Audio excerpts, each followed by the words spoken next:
The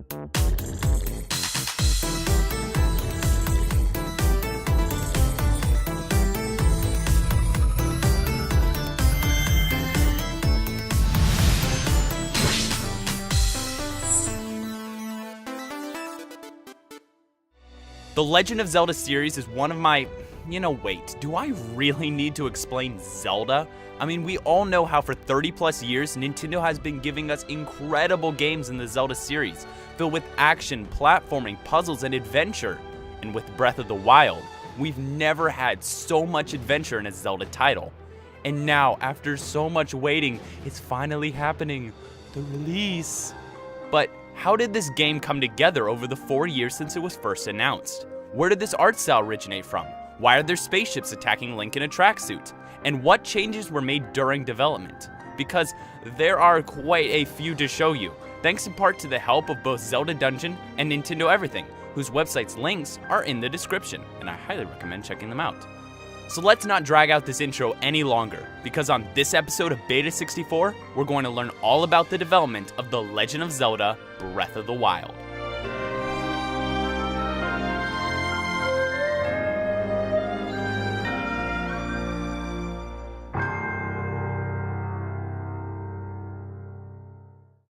Breath of the Wild technically began its development in 2011 while creating the Zelda HD experience for E3 that same year. Do you remember it? It was that cool little tech demo for Wii U that was talked about all the time back then. In fact, Miyamoto even confirmed during E3 2011 that Nintendo was already planning out the first HD Zelda game. But that's all we heard about it until January 23, 2013, during the Wii U Direct presentation. While Aonuma couldn't describe the game in very much detail or show off any visuals, he did discuss the driving theme behind the game's development. The mission of this new game was to rethink the conventions of Zelda. Conventions like having to complete dungeons in a specific order, or that you have to play the game by yourself. The team had decided to set aside these conventions and instead go back to the basics to create a newborn Zelda game. He explained that they had also wanted to implement this with Skyward Sword, but they weren't able to put enough effort into changing the linear structure of the game. And speaking of past Zelda games, after the team behind the Zelda HD experience had shown off their tech demo at E3, the team continued converting past Zelda games into HD in order to find the right art style for this new Zelda game. While converting Wind Waker to higher resolution graphics, they noticed that the change had completely transformed the game, beyond cosmetic differences. So because the new Zelda game was going to take some time to develop, they decided to remake Wind Waker on Wii U to help hold over fans until the new game's release. Due to the fact that this new Zelda game would be rethinking every aspect of past Zelda titles, they didn't reveal any more info on the game during this Nintendo Direct. However, at E3 2014, we got our first look at the game, or at least a cinematic of the game, showing Link riding a horse while fighting a guardian, though some at the time speculated that the guy riding the horse wasn't really Link. After all, he's not wearing his signature green tunic, and plus, Aonuma had been quoted saying, "No one explicitly said that that was Link." That created quite a bit of speculation as to who this new character was, and whether he might have actually been a she. But that wasn't the case, as Aonuma later said that that was simply a joke, and that this person riding the horse was actually Link. It turns out though, as revealed in a much later interview, the team was actually considering having a female protagonist for a time, with the simplest option in their opinion as having Zelda herself as the main character. But in doing that, a new question arises: what would Link do? And plus, the team also had to consider what they called the balance of the Triforce. So taking into account both of these issues, they decided to just have Link as the main character once again. Going back to the video, as Aonuma explained, this new Zelda title was meant to bring Zelda back to its roots, like in the original Legend of Zelda for the NES, where you could explore all the world around you wherever you wanted. However, as time went on and the series switched to 3 dimensions, they just couldn't do that anymore. With Wind Waker, they tried to accomplish this by patching together small bunches of islands. However, you still had to enter and exit specific islands in order to explore. But now with the new Zelda game for Wii U, they could finally achieve in 3D what the original NES game already had: an open world, where puzzles start immediately when the player tries to decide where to go. No longer is there a set path, the player is now free to explore. At the end of the trailer, it states that the new Zelda game is set to release in 2015. However, as we know, that wasn't the case. But that release range was kept for almost a year, including in the next footage that we'll see. At the Game Awards 2014, the first gameplay video was shown with Miyamoto and Aonuma playing the new Zelda game together. The gameplay shows off some basic things, with Link exploring the world on foot, using a sailcloth, and riding a horse. One of the main things we learned about in this footage is that the horses actually have the ability to control their own movement, which leads Link to freely focus on attacking and aiming his bow, which has always been a difficult thing to do in past Zelda games. Plus, to make attacking even easier, you can now vault off your horse and shoot arrows in slow motion, much like in the E3 2014 teaser. Enemies also now have a life meter above their head after attacking them, much like in the Wind Waker when equipping that weird-looking hero's charm. When comparing this footage to the final game, we can notice quite a few changes that were made after this build was shown. First off, the HUD is very limited, missing many of the elements from the final version. However, it does almost resemble the final Pro HUD mode, which removes many of the on-screen elements like the minimap and the temperature meter. But even after that, the HUD is still different because of that magic meter. Now, I've looked through hours of footage of the game and haven't seen any magic meter, even when using what seems to be magic-based items like the fire rod. So it looks to have been cut, much like what happened with the Legend of Zelda Twilight Princess. And speaking of cut HUD elements, the entire gamepad functionality that was shown in the footage, with its map features and all that, have been completely removed from the game because Aonuma stated that it was disrupting the gameplay experience, which I can completely agree with. Later in the footage, during the horse riding sequence, there's some other HUD elements that were changed, removed, and added in. First, when choosing to get on the horse, the buttons that appear look slightly different. It's a black button with a white outline in the early version, but it's a white button with a black outline in the final. Oh, and in case you were wondering, the Japanese text next to it says Noru, which means to get on, or in this case, to mount. Once riding the horse, you should notice the controls on the bottom right were changed before the final version, because instead of a box with controls in it, the controls are lined up on the bottom of the screen. Looking at these controls, they look to be roughly the same, like Whoa is activated by pulling the left stick back, and Ya-ing is mapped to the A button. Except this version says Go instead of Ya. However, there's that R button too, which isn't used in the final. But after looking super close at that really blurry Japanese text beside the buttons, it turns out it reads Narameru, which means to soothe. So originally the soothe button was going to be mapped to the R button instead of the L button. Also, you should have already noticed that the Ya meter is missing from this build, and there's actually a reason for that, which I'll talk about a little bit later. For now, notice what happens when Link pulls out his bow on the horse. It shows an image of an arrow on the upper left corner with the amount on the top right of it. On the bottom left of the box, it shows a D-pad which looks like it would have been used to change the arrow type. In the final though, this entire arrow box isn't used at all. Instead, it'll show the number of arrows on the crosshairs, and you can change the arrows in the same kind of way that you change weapons. Some other various changes to the HUD include the heart meter's color, which changes between a dark and light red over time in the footage, though it stays the same color in the final. Not to mention there's no stamina meter in this build either, because when Link jumps off the cliff with a sailcloth, the meter doesn't appear as it does in the retail release. Now, speaking of Link jumping off the cliff, notice his sailcloth and compare it to the final game. Notice how it's completely different and more elaborate in the final versus the simple cloth design in this footage. Going back to the latter half of the footage, there's a couple of changes that I want you to note. First off, you can Ya as much as you want in this build, and by that I mean you can keep boosting the horse's speed without tiring it out. Likely this was done to allow Aonuma and Miyamoto to quickly move around the map in the footage, and was definitely going to be enabled in later builds. Now, how do I know for sure that it's unlimited? Well, if you listen in on the footage, you can hear Aonuma basically spamming the Ya button. And on an interesting note, Link saying Ya is different in this build compared to the final. Take a listen.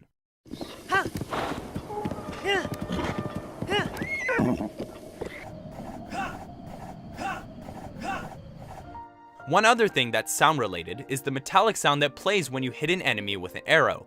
The way Aonuma puts it, the sound means that your arrow has hit the right spot and damaged your enemy.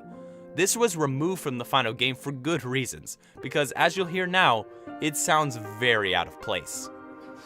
Oh, I heard a metallic sound. That sound tells you that your arrow has hit the right spot and damaged your enemy. After showing the footage, Nintendo reaffirmed that the new Zelda game was indeed going to launch in 2015. But fast forward to March 27th, 2015.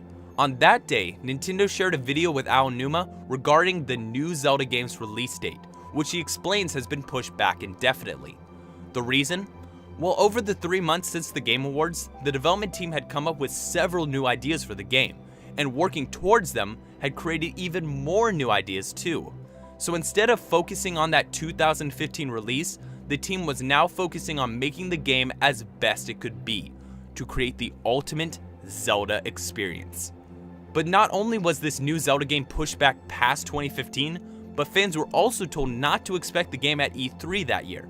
However, at the convention though, Reggie, the president of Nintendo of America, stated in an interview to expect the game to launch in 2016 instead.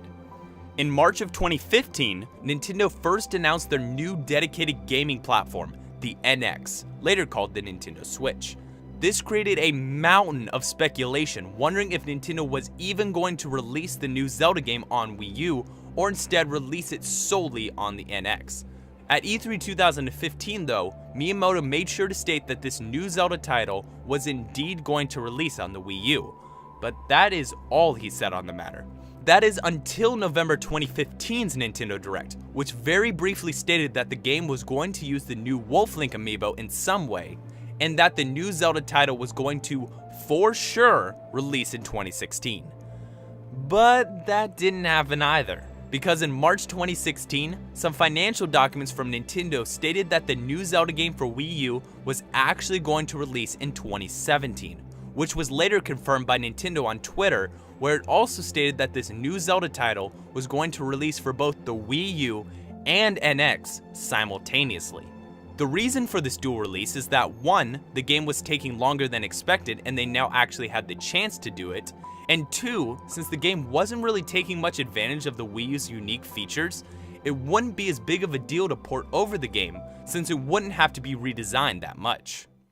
At E3 2016, the curtain was finally lifted on this new Zelda game, or should I say, The Legend of Zelda Breath of the Wild, whose title was first announced during the Nintendo Treehouse presentation.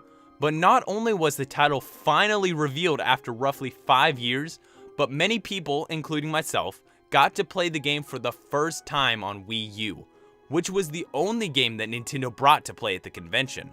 And while it may not have played the best at the time since the frame rate was really wonky, it showed what the game was capable of, and I can say firsthand that it was amazing. And since I got over 30 minutes of footage from the E3 2016 demo, we've got quite a bit of footage to compare to. But believe me, it's worth it, because there are tons of changes. First off, we played 2 demos at E3. The first was just us in a field allowing us to explore, and the second was roughly 20 minutes of the first part of the game's story. We'll start by looking at the first demo, but here's the thing. The demo put us somewhere in the world, and I couldn't exactly find where that was in the final game. Thusly, we can't really compare the topography of the first demo, so these first changes we'll look at are mostly differences in the UI. I'll also be showing you direct feed footage from Nintendo World Report TV for this first demo, as it's better quality than what I had taken at the time. Okay, right off the bat, you should notice a couple differences with the HUD. The time, instead of being over the weather forecaster, is on the minimap, with AM put in front of the time instead of before it. Plus, there's no weather forecaster in this demo, though you probably should have had it by then. Also, just so you know, if you notice that the D-pad icon in the upper left was replaced with 4 arrows, that's the difference between the Switch and Wii U versions, not an actual E3 change. Looking in the pouch reveals a few more differences in this build, though I guess I should technically call it the inventory, because that's what it eventually was called. First off, as you can see on the top of the screen, you can't move to the adventure log or system in the E3 build, and because of that, the 3 dots below the inventory icon were also removed. Actually, looking at the inventory, you'll notice that the cooking tab is missing. However, from the footage I took of the same E3 build, it's there. A very interesting discrepancy, which I can only assume is different because the direct feed footage was taken from a longer demo that was shown to select press, while mine was shown on the show floor. But anyway, you should notice that the Apple icon for materials was changed between both versions, and the icons in the E3 demo are smaller than what they eventually became. Oh, and also, the right stick's icon was changed slightly too. The materials themselves also have some changes as well, like how the health icon for food was moved from the bottom right to the top right between builds. And not only that, the Highland Shrooms icon was completely redone for the final version. Now, if those changes weren't interesting enough for you, get ready, because the story demo we play next changed a lot. I'm actually going to be using my personal footage of the second demo, as I couldn't find any better close-up, not shaky footage. Now, just a slight warning, this footage does contain the first 10 to 15 minutes of Breath of the Wild, and some might consider that a spoiler, even though Nintendo themselves have technically shown this part of the game numerous times in trailers, gameplay footage, etc. But if you want absolutely no info on the game's story, feel free to go to the time shown on the bottom of the screen and you'll be safe. But come back after you've played the game, because there are so many differences here and I'd hate for you to miss out. Alright, now with that out of the way, let's get right to it, starting with the very beginning opening cutscene, which has an additional part right at the start, as well as different formatting of the text.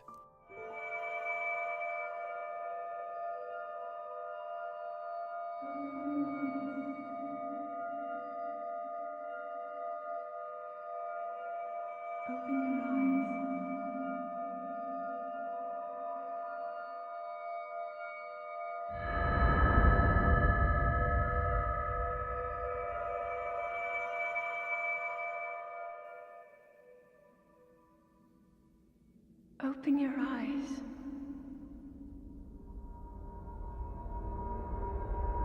Open your eyes. Wake up, Link.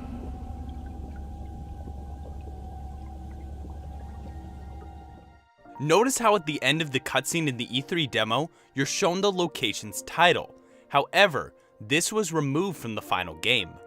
And also, once you get in control, you should notice that there's an additional plus button shown at the bottom to tell you how to view controls. That wasn't present in the E3 demo, or at least not shown. Everything is pretty much the same until you reach the second room. Here you'll find your clothes and in the E3 demo, 2 additional barrels. Now Link, walk up to the pedestal and open up the door. That's when you'll find a very interesting difference with the light coming through this newly opened door. In the E3 demo, the light shines on the floor, but not in the final version. A very interesting change. Now that we're out in the wild, we get to view this amazing world, and lucky us, we see an old man in the distance. This, my friend, is where things start changing a lot. Just watch this exchange with the old man in both versions side by side. The changes are pretty obvious. Here, take a look.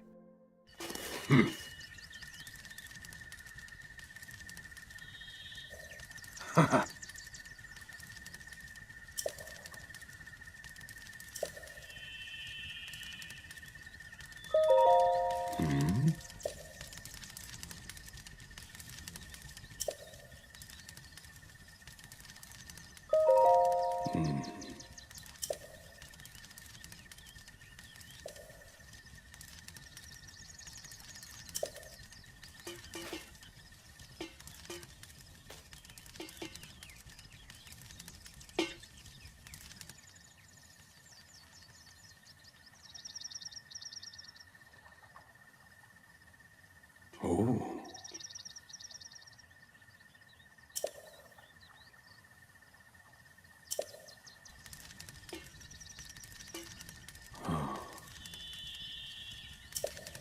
See what I mean? They basically changed almost every single line the old man says.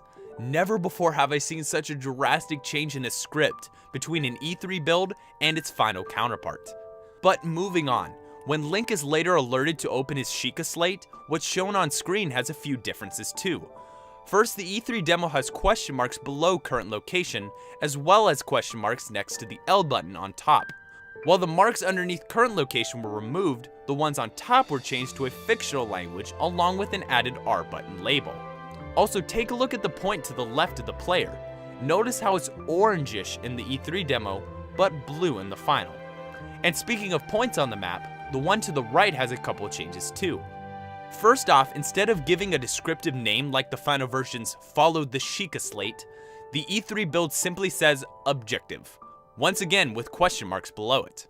One thing I found interesting is that in the E3 demo, you aren't allowed to select the objective on the map as you can in the final game. Instead, you can only stamp it with these stamps. When the objective is set and ready to go, it appears on screen in both versions in big bold letters, but there's some differences between these builds.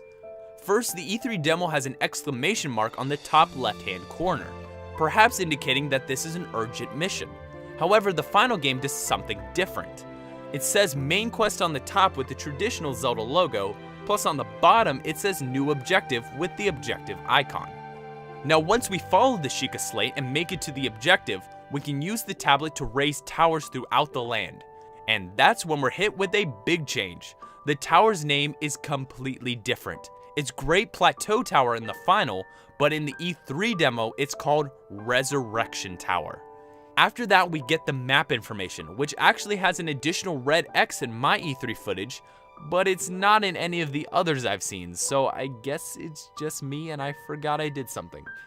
Finally, we get to the last cutscene I could get footage of, but we've still got a lot of changes here too, so let's take a look at both versions side by side again.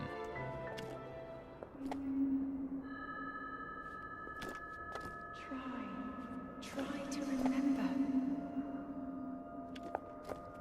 You have been asleep for the past 100 years. The beast. When the beast regains its true power, this world will face its end.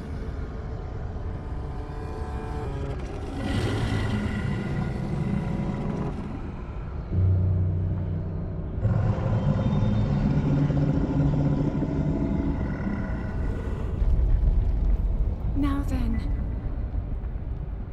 you must hurry, Link. Before it's too late.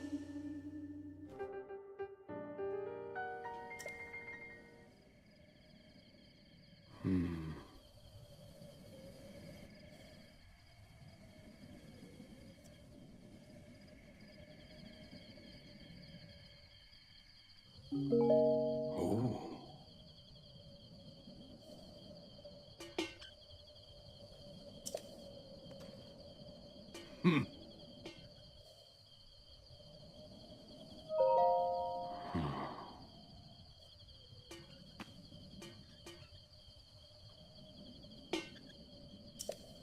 Months after the E3 demo was shown off to the public, a GameStop presentation slide included with their financial briefing stated that Breath of the Wild was going to release in Q1 2017, with some expecting that to mean that the game would release alongside the Switch.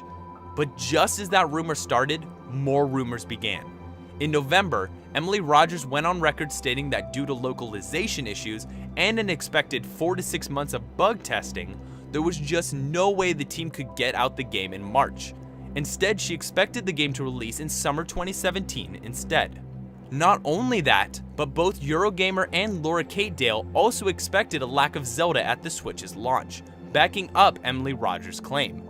In fact, Laura Kate Dale even gave a more specific release date, with June 16th being the launch of the Switch version and June 23rd for Wii U. However, on January 13th, 2017, during the Nintendo Switch presentation, Nintendo confirmed, for sure this time, that Breath of the Wild would release as a launch title for the Switch. And even though many believed that the Wii U version was either delayed or cancelled, Nintendo also confirmed that the Wii U version would launch simultaneously with the Switch on March 3rd, 2017 as the last first-party Wii U game. And finally, it was finished. The Legend of Zelda Breath of the Wild went gold on February 3rd, 2017. It took roughly 300 people and 4 years of focused work to make, but it finally happened, and it was worth it. Through many interviews with people who have close ties with the game, we've gotten to learn even more interesting facts about the development of Breath of the Wild. So why don't we go through some of these interviews now, shall we? First off, there's all those delays. What really happened? Well, in an interview with Kotaku, Miyamoto explained that, as with any Zelda game, while they want to get it out as soon as possible, the team always wants to make sure they make something new. And coming up with an estimated time based on something like that is extremely difficult. After all, at what point do you consider there's enough new? For Breath of the Wild specifically, it's obvious that there was a lot of new in this game. The AI, type of graphics, and physics engine were all a challenge for the team. However, the physics were labeled as the most challenging to implement by Miyamoto, due to the amount of tweaking required to strike a balance between realism and functionality, and the fact that the entire world is governed by the same engine, so even a little change could break anything, anywhere. Like how one time, a team member changed the world's wind strength for a puzzle they had created involving clay pots. However, this caused pots in another area of the map to all fly away. From then on, every member had to test the most current build of the game before moving on, just to make sure their changes weren't affecting another group negatively. Because of these issues, the team realized around mid-2014 that they were likely going to have to delay the game, but Miyamoto and Aonuma just couldn't accept that willingly. So Miyamoto decided to have someone else check out the game, and if they didn't find it able to be ready for the release window, they had to convince Aonuma to delay the game and then convince Miyamoto as well. And as we know, they didn't think it would be ready in time, and the game was delayed. Moving on, let's look at a time interview with Aonuma, and how Breath of the Wild's idea for a huge open world design started to take shape. It turns out that after deciding to make this new Zelda title an open world game, they saw that another team of younger developers were already working on creating a large world. They decided to bring them in and have older Zelda developers step aside a bit to introduce the new group. But a new issue emerged because of this. These younger developers didn't understand how earlier Zelda games were created and the conventions involved in creating them. There were times when the new team would ask Aonuma, "I know this has been done traditionally in other Zelda titles, but why does it have to be done this way?" And Aonuma found that he couldn't answer many of their questions. They were just traditions, and he didn't really know why they were there. And the more he thought about it, the more he realized that many of these traditions didn't need to be around anymore in modern gaming. So he started destroying them one by one, as he put it. And this took quite a while to do. After all, as a result of removing the old, they had to create something new from the ground up. And that was the hardest part of Breath of the Wild's development. One of the conventions that was removed was Link's auto jump, something that's been around for years. Aonuma stated that the reason he kept it for so long was because no one ever questioned it. In the past, due to the lack of a jump button, the team had to design an environment so that players always knew where to go. However, in Breath of the Wild, there isn't just one or two places to go, and because of that, it would have been so much harder to keep the auto jump rather than just having Link jump manually. Plus, as Aonuma put it, walking up walls and having Link auto climb them wasn't very fun at all. But having Link jump onto the walls and then controlling the climbing was much more fun, and that's why the auto jump was removed. For a time, Aonuma wasn't 100% sure that this was the right change, but after E3 2016 and hearing everyone rave about the game, he was sure that he had made the right choice. Now, there was another thing from this interview that caught my eye: the Guardians. You know, those octopus-like thingies. Well, the story behind them is very interesting, as they were actually the first enemy designed for Breath of the Wild, when it was created for the E3 2014 trailer. Turns out this enemy was based off of Octoroks from the first Legend of Zelda game for the NES. To Aonuma, while playing Zelda 1, he felt that these creatures were very large, so he thought, why not have a large octopus in Breath of the Wild? But a giant octopus in the game would be, as he said, kind of gross, so they chose to go for a sci-fi technology look instead. That design decision actually fundamentally changed many of the game elements as they kept developing Breath of the Wild. In Aonuma's own words, that trailer the Guardian was designed for became the basis for the whole game.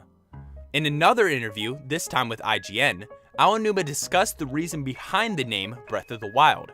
Turns out he and Nate Bildorf from Nintendo Treehouse worked for many months to come up with a good subtitle for the new Zelda game. They spent a lot of time talking about plot points, items, and characters that would make a good subtitle. After all, many of the past Zelda games were based on things like this: Twilight Princess, Ocarina of Time, Majora's Mask, etc. But both of them kept coming back to the same thing in this new Zelda game: the world. Coming to the realization that this broken, melancholy world itself was the soul of the game, they decided to go for a subtitle that encompassed their view of the world. That name was The Legend of Zelda: Breath of the Wild. Now, I don't typically talk about this on Beta64 episodes, but Breath of the Wild's system for testing, which we learned about thanks to an interview with GameCult, is actually very interesting. Apparently, the team had a tool that allowed them to track the movements of a ton of playtesters as they went through the game, and plotted all that information on a map. By doing so, they could see where the majority of people went, and more importantly, where they didn't go. Armed with that knowledge, they could then add in secrets in special areas where most people didn't go, in order to attract their attention. By doing this, they managed to create a world filled with many different secrets and areas for the player to discover and explore. In an interview with Eurogamer, Aonuma discussed details on Breath of the Wild's transition to the Switch. It turns out that the decision to release a Switch port wasn't firmly decided on until spring of 2016, which means that the port was roughly finished in 1 year, which is incredible for such a large game.